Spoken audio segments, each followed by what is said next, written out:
deal breakers. It might shock you what some people hold very dear to their hearts. Hello fam, you're welcome back to my channel. Welcome back to another Moment with Checks. So today we are going to be talking about the questions you should ask your intending partner before marriage. I said before marriage, not after marriage. Before marriage. So let's go into it.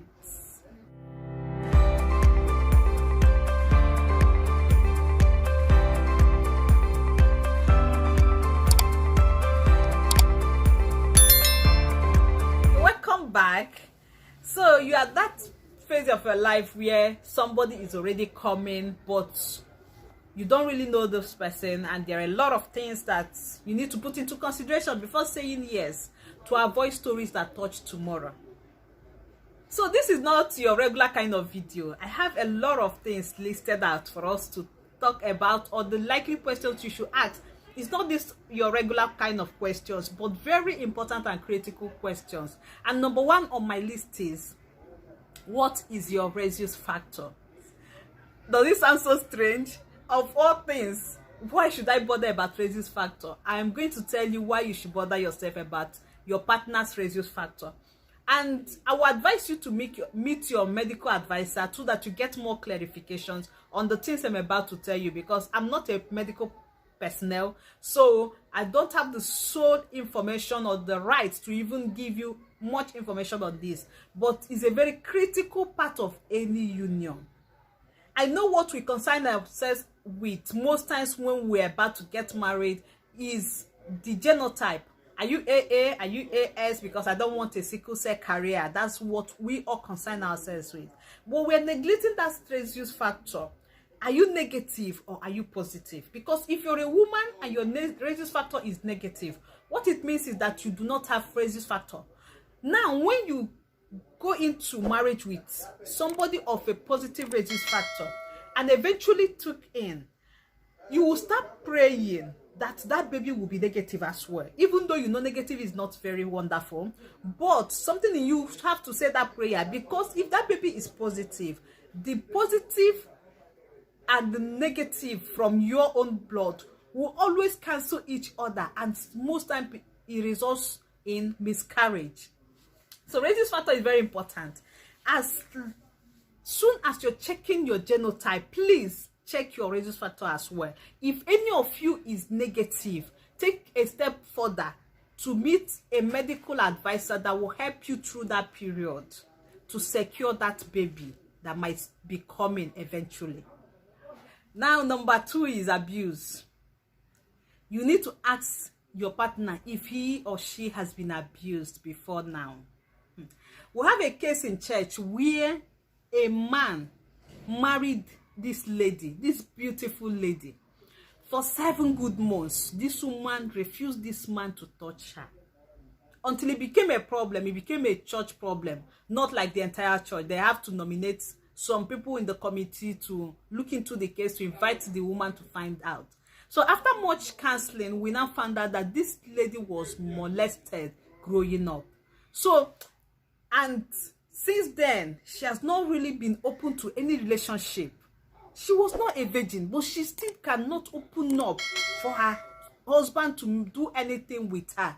She's still so withdrawn. So we have to put her through some counseling, some therapies, and eventually she's opening up now. But it takes a man. I love my car for that man, 7 months. It takes a man who is so responsible, diligent, and so tolerant, and loves you so deeply to stay in that kind of mess without, like, I don't know how to put it, like without 7 months. So these are the things. If you find that early, you help that person through the process, even before walking down the aisle, so that it won't be an issue between two of you tomorrow. You just take that person through the recovery process, through therapy, or whatever that person needs to put through that phase of his or her life. So it's both ways. It happens to men, it happens to women. So you need to find out if that person has been abused, and if that person has really gotten over that abuse. Because being abused is one thing, like getting over abuse is another thing. Now, the elephant in the room, career. I know what you're thinking. That's not the main elephant in the room. Oh. The elephant in the room in these days marriages is career. The cases we have these days where the man is saying I don't want again, and the woman is shouting on top of her voice that she too does not want, like you don't even know where to start the reconciliation process. The man is running, the woman is running, and most times what is causing the problem is their work and their career. Some women will not give up their career for anything, not even for childbearing. They have built it to a certain level that they don't want to jeopardize or play with it, no matter what you think you have. Why some people can easily give up on it. Just, in fact, once they have their first baby, they will begging you, honey, I don't want to go back to work. While some men love them to be achievers, they love them to be on top of their game when it comes to their career or whatever they find passion in. So two of you need to come to an agreement on what you actually want before going in. This is not what you discuss when you have already entered, because it has made so many people to run out like this quick. Shortly after going in, you see them running out because that is not what they want to talk about. They don't want to jeopardize that at all. So talk about it. Ask your partner, do you want me to work? Or are you the type that will want me to stop work as soon as we get married? This will help you to start planning.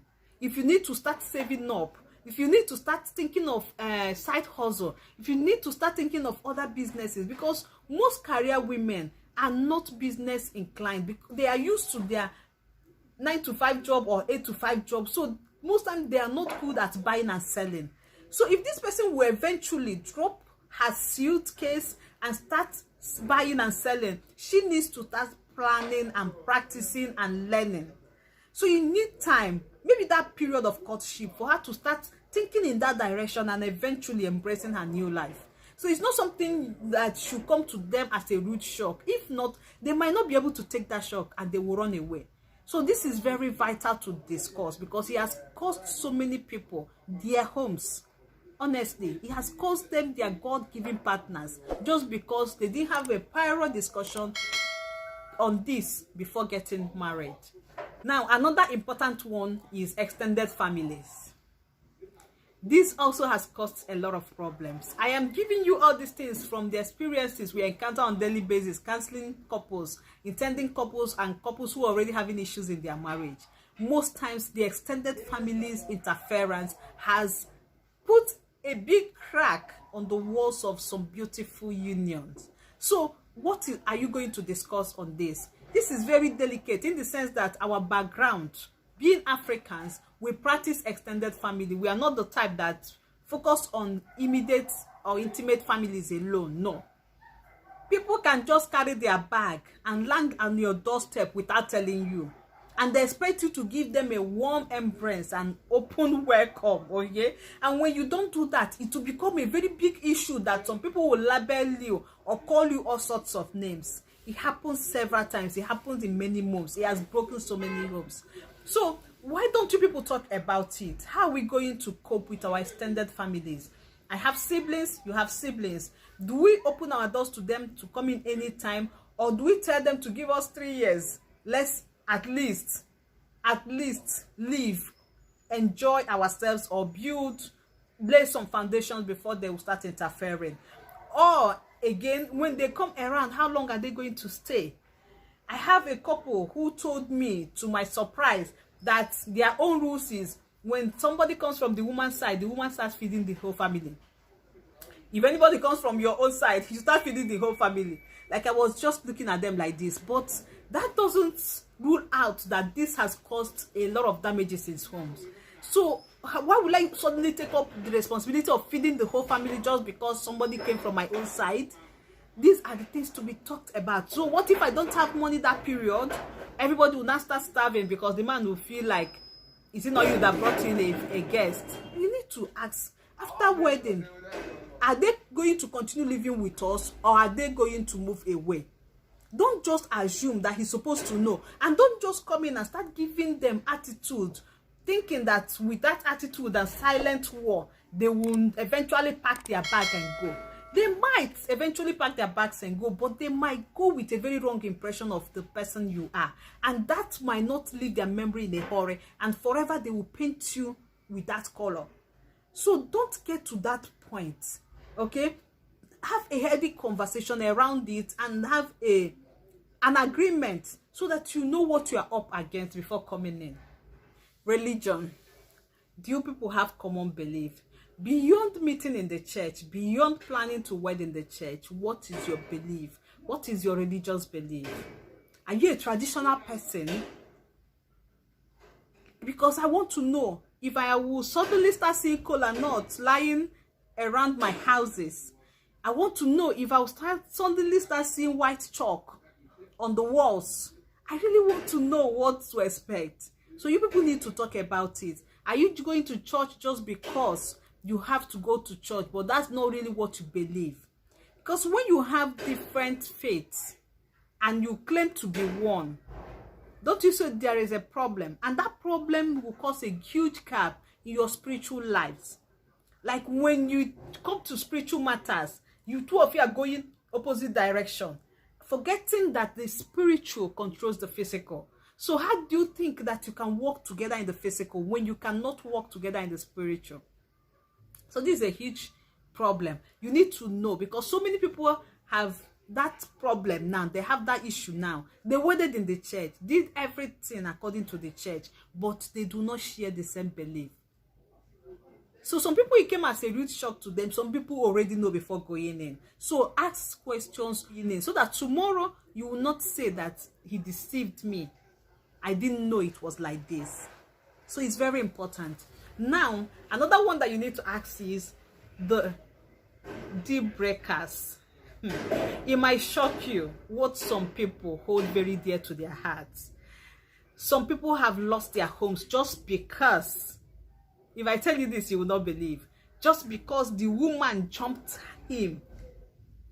You know how a bed most times is, sometimes it might be close to the wall, then you jump your husband to go and ease yourself, and it became a big issue that cost you your marriage.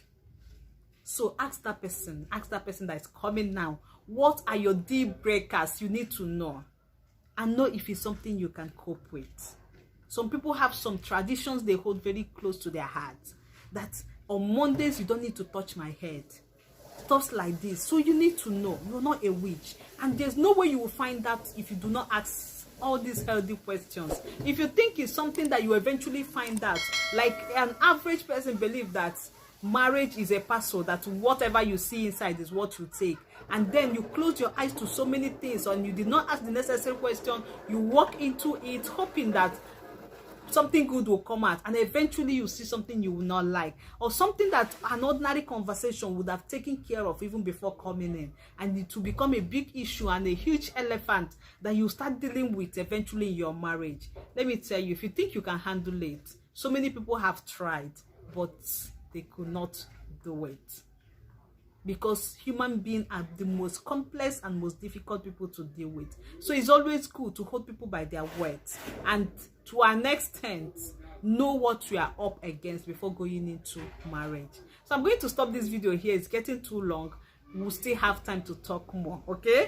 I'm not running away. The channel is not going anywhere, so there's always room to talk. There are a lot of things, like I have a whole lot written on my journal, but let's be taking it one after the other so that the video will not be so boring. And don't forget, I have a series on the mistake we make as married women, so some of them might still be coming up there. If you're an intending bride, I advise that you take up that series and be following us, so that you will learn a lot from it and get yourself prepared for this journey ahead of you. And until next time, guys, I remain Checks, and don't forget that I love you and I wish you all the best in your marriage and in your union.